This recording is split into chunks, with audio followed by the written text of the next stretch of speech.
Hush was the first Batman comic that I ever read, and I was about 13 at the time. So is it still my favourite Batman story, or was it just nostalgia?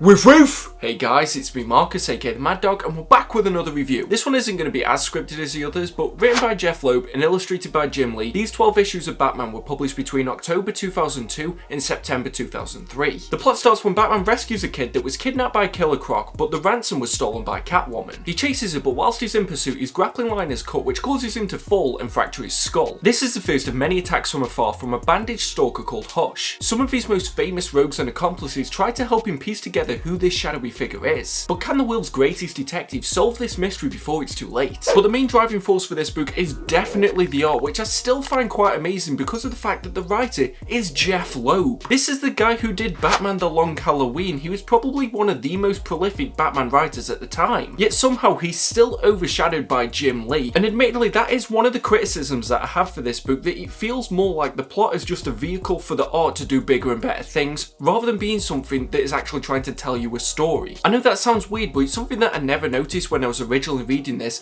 but now that I'm older and I've seen the ways that other Batman stories have been structured, it definitely seems a lot more apparent now. And the selling point for this book is to see all these characters that you've known for years, but drawn by one of the best artists at the time. And in that case, if that's what you're going into this book for, then it definitely delivers on that. Although yes, a lot can be said for the fact that Jim Lee does seem to have two default body types depending on which gender he's doing, you can't deny just how crisp this artwork is. We're speaking about nostalgia, but as I was going back through this book, I remembered how I felt the first time around that I saw these images. Seeing Batman soaring across Gotham, or all the Batmobiles in the Batcave. And yes, there are some things that do crop up quite a lot in his style, especially the way that facial expressions are mainly conveyed in the same way. Everybody is pretty much grimacing or pouting. So even though yes, there are those nitpicks, you can't deny just how impactful this art style is. And at the end of the day, art is subjective, so some people are going to like it and some people aren't. For me, I still really enjoy it, especially when we're getting a look at scenery. So when we get a look at Gotham, or when we're in Metropolis, I like how he makes them two completely different places, which is something that Zack Snyder didn't even bother doing in his movies. Admittedly as well, I think if you are going to own Batman Hush, you have to get this Absolute Edition. It's worth getting it in this massive size, and this was the first Absolute Edition that I ever brought. You can still pick it up as well from our channel sponsor, Organic Price Books. They've got fast shipping, great packaging, so I definitely recommend checking them out, and if you use code WOOFWOOF, you will get $2 off your order, and you can use that as many times as you like. So for me, it's definitely worth picking up the Absolute Edition because of the fact that the story pretty much takes a backseat to the art. But one thing that I did notice being repeated, and I'm not complaining about this in any way, shape or form, but every female character pretty much faces the panel ass first. Like sometimes the booty is more in the frame than the face. You kind of have to build up an index of what the character wears around their ass just so that you can figure out who's in the panel. But you know what, it works. I might actually start doing my reviews like that. Yeah, I think this is going to be the way forward for me reviews. So yeah, the art is one thing that time hasn't ruined. It's still great here, and I think it's enjoyable for the majority of people who read it. I also have to throw some respect to Scott Williams and Alex Sinclair because they also helped to bring that image together. But jumping into the plot, and we're still in the spoiler-free section, but there are quite a lot of red herrings in this. I think the most disappointing part is the fact that it's really noticeable that that isn't going to be the person who's Hush. So in a weird way, it strays into becoming an almost Scooby-Doo-esque type story. But the one real highlight from the plot of this book is the relationship building between Batman and Catwoman. If I was doing this review about 10 or 15 years ago, I'd have to declare that as a spoiler, but I don't now, which is great. But that was the main driving force of the plot, and I was more interested in that aspect of the story, more so than the mystery around Hush. And I remember that being the same when I was reading it the first time around, because I don't think that Hush is a truly compelling antagonist. I'm all for somebody that's working from the shadows, that's trying to outsmart the main character, but here,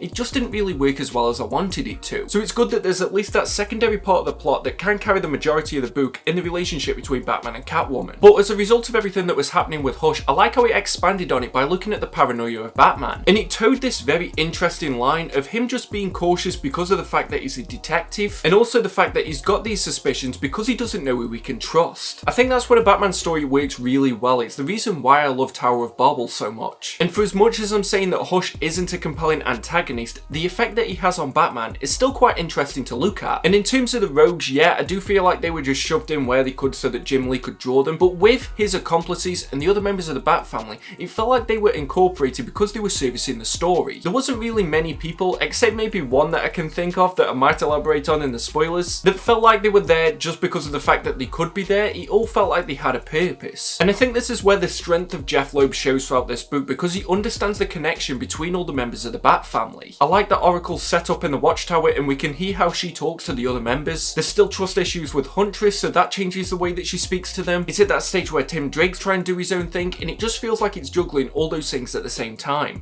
The pacing could have been better though. Like I said, I was about 12 when I first read this, and now that I'm older, I feel like I could see the script without actually going into the back and seeing it in the extras. And I feel like besides the first and last issue, it pretty much said, have Batman recap what happened in the last issue, have a tiny bit of a follow-up, introduce a character that Jim Lee can draw, have a bit of an action moment, have a big moment to end the issue on. And then that could pretty much be copy and pasted for every single issue, and you just kind of replace little bits here and there. And I also found myself thinking that this read like how an Arkham game plays. Because Arkham games, it's all about going up against the big bad guy or having a new accomplice to fight alongside. You have to just go in expecting a good time, and I think you will still be able to enjoy it. But something can be my favourite story without needing it to be the best. And I think that's something that people should just adjust their expectations for if they haven't read this before. And one thing that I think speaks to the advantage of this book, or maybe just to the sheer number of characters that are in it, is that there were still villains and heroes that appeared throughout this that I forgot about and found myself surprised by. The focus on Batman's past I didn't really like, except for the fact that Jim Lee painted those sections in watercolour. But otherwise, these were really just slowing down the book, and if I'm talking about the pacing, removing those flashbacks probably could have sped things up. And again, it built into that Scooby-Doo type narrative that I'm going to speak about a bit more in spoilers. But one thing that I genuinely laughed out loud at was that Dick Grayson said that Bruce doesn't speak a lot about his past. That is absolute horseshit. He does nothing but talk about his past. At the beginning of every issue, there is a recap on Batman's origin story, and Dick Grayson has the nerve to stand there and tell us that Bruce doesn't talk about it much. So we're jumping into the spoiler section now, and if you don't want anything about this ruined, I'd recommend skipping to the final verdict timestamp down below. And if this is the only storyline that you read for Hush, then it's going to be a very unsatisfying conclusion. I'm not sure why I glossed over this when I was younger, but there's not actually an answer in this book. Like, it's pretty much about 99% confirmed that it's Elliot, but there isn't really ever that reveal. I've been saying throughout that there's a Scooby-Doo aspect to it, but the one thing that misses out is the end bit where you get to see who's under the mask. Or bandages in this case. And when we've gone through this journey for 12 issues and we've had all these red herrings, and at one point we saw that Thomas Elliot was killed, to then not get that payoff at the end where we actually see that it was him underneath the bandages the entire time, is just a bit disappointing. Like, Loeb and Lee were supposed to do a sequel to this, which just never came to fruition, and I don't know if they already had a plan for it. I am looking forward to reading Paul Dini's Heart of Hush, because that's something that I thought that I'd read, but apparently I just haven't. The only sort of angle that I can respect it from is that maybe it builds further into Batman's paranoia. So in his heart he knows it's Thomas Elliot, but he still just can't trust himself. I'm not sure if I'm the only one that's in this boat with the disappointment that I felt, but I also feel like that's a pretty cheap move because of the fact that you only introduced Thomas Elliot in this book. I'm not sure if he was in like some random issue of Brave and the Bold probably 50 years beforehand, but either way, for myself, and I know a lot of readers, we don't know who this character is. So from pretty much issue 2, we are thinking to ourselves that, okay, this Hush guy's gonna be Thomas Elliot because he's the only other new person that's been introduced in this book, but then they still don't even bother to really connect those two dots together properly by the end. Admittedly though, this is my favourite Superman-Batman fight, even if it isn't necessarily the best, because, you know, with him being mind controlled, I don't really know if it's got that same emotion as something like The Dark Knight Returns. But still, just from a sheer action point, I've really enjoyed this one. It's something that stuck with me from childhood,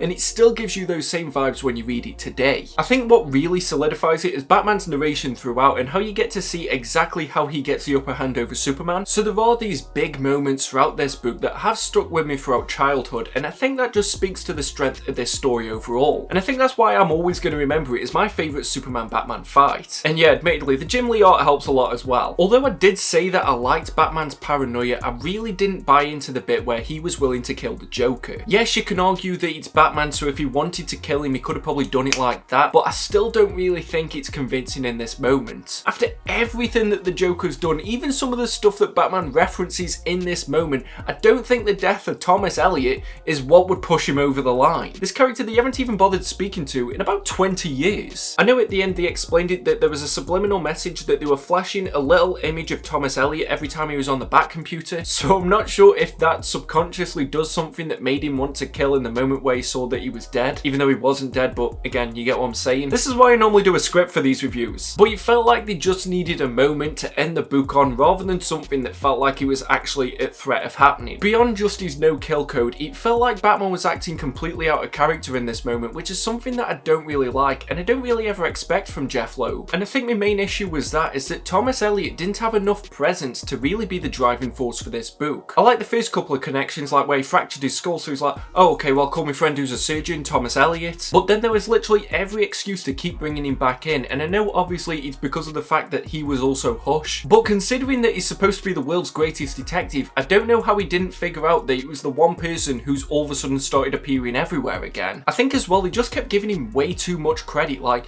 oh, okay, so this is the reason why Batman now decides to anticipate his enemy's every move? Not the years and years of training under the League of Assassins and some of the best martial arts on the planet, and it's just because he used to play chess with his childhood friend? Bullshit. The Ra's al Ghul section though was great. I loved this fight and I felt like he was one of the only villains that seamlessly integrated into the plot, which I found funny because of the fact that it didn't seem like he was supposed to be part of it in the first place. And I loved the build up to that moment, which is something that I feel like a lot of the other parts of this book didn't really do. Rather than stuff like the Joker bit, like, yeah, obviously you've got Harley Quinn, but he just ran out into an alleyway and there's the Joker. It didn't feel like it really had that big build up to have that payoff. And although it was one of the red herrings that I spoke about, I really enjoyed the Harvey Dent reveal. I loved that this was being told parallel at the exact same time that Batman was revealing his true identity to Catwoman, but the fact that it was Harvey Dent made a lot of sense, and I like that uncertainty that it played into on whether or not he's properly reformed. I wish they would have done a bit more with Harvey Dent after they'd introduced him, because it seemed like they just put him earlier on in the book so that he could be a plot device a little bit later on, and I actually might have been cool with the fact if Harvey Dent was actually Hush to begin with. But again, it was unfortunately just another red herring in a book that seemed full of them. Speaking of which, we had the Jason Todd reveal. I absolutely love this costume and I wish it was something that we could see more of in future comics. Apologies if I look a little bit different. I had to stop filming once again because of my arsehole neighbours. But picking back up where I left off, I like that they made the Jason Todd thing a mystery still, so I didn't feel too cheated by that, because then it led to us getting Under the Red Hood, which is a Batman story that I really enjoy. But I'm conflicted on how I feel about Batman revealing his secret identity to Catwoman. On one hand, I think it's great. I think it is something that's showing that Bruce Wayne is going through this maturity, which is difficult for a character that's been around for about 60 years at this point. Yet at the same time, I don't really feel like it's in line with the Bruce Wayne that we know. But I think it did give us a great moment, and even if the story isn't as good as I remember it, it puts the stamp on why this book's important. So this is the one part of the book where I think hindsight's actually worked for Batman because of the fact that I do like Batman and Catwoman being a couple. They work really well together, especially in the Rebirth era, and it all started here. So in the context of this story, especially because of the fact that we were introduced to Catwoman because of the fact that she was stealing some ransom money, so I don't think it makes sense that within these 12 issues he would reveal his secret identity, but at the same time I think it's great that it did happen. I know, talk about being one foot in the door and one foot out. I think if we look at it at face value and don't try to apply too much logic into Bruce Wayne's decision, then I do think it works great for the romance between these two characters. And as well, I think them splitting so suddenly at the end really worked. Her just saying hush and him not being sure if that was intentional or just something that she was saying anyway worked great for the paranoia that we've seen from Batman throughout the rest of this book. But in terms of the journey that these two were going through, I think that was an important moment. As well, it means that this doesn't have a happy ending. He hasn't catch the killer and he doesn't get the girl. So it does kind of subvert your expectations in that regard, and I really appreciate what it was going for. We're moving on to the final verdict now. And time is not a merciful enemy. Nostalgia is no stranger to that fact, and I think that Batman Hush has unfortunately been a bit overhyped. For me personally, I think it was more about where this book was in my comic book reading journey and how early it was that I got into this story, and that those were my formative years to the point where Jim Lee's Batman is pretty much the one that I envision in my mind, rather than it being about the book itself and the story that it delivers. By no means am I saying that it's not enjoyable, because I still had a really good time as I was reading it, and this is a book that I'd happily revisit again again a few years down the line. It still tells a sort of compelling story about a new antagonist that brings this mystery to it, but more so it's great at building relationships with characters that you've known for a while. I still think this is perfect for new readers, and I don't think that there's going to be many other Batman stories that would probably be better than this. Seeing Batman, the Bat family, and his rogues drawn in Jim Lee's style is something that's never going to lose its charm. I still enjoyed it, and it's always going to be one of the most important comic books to me, but unfortunately I don't think they landed as much as I wanted it to. But despite that, it does still get a very high recommendation to people who've probably never read it before, or maybe you don't know a lot about Batman, and in no way am I saying that this book's bad. It's still probably my favourite Batman title, even if I now realise that it isn't the best. As such, it's probably getting a boosted rating because of the fact that I have got that nostalgia and I feel like I can't really rate it any lower than this, but it's still gonna get 70%. Woof woof! But I want to know, what do you think about Batman Hush, and how old were you when you first read it? We're also gonna have a discussion over on a Reddit page. I know Steven's got in there early, but if you join us over on r/maddogcomic community, you can get involved in the discussion. There is sort of a pseudo sequel to this, which is Superman for Tomorrow, which was also illustrated by Jim Lee. We absolutely smashed the like goal with Paper Girl, so let's see if we can get this to 90 likes and I will eventually review this book. And I've heard that this one isn't good, so that'll be a fun watch if I do it. But if you did like this video, give it a thumbs up, and if you didn't, why did you get this far? Definitely make sure that you're subscribed if you're new here, and check out our sponsor, Organic Price Books. Share this video where you can, it does greatly help the channel, and I am really trying to improve the quality and make sure that I can bring bigger and better things. But until next time, whenever that may be, just make sure that you stay safe, stay reading the best books that you can find, and stay mad all you dogs. Woof woof! See you at the next video.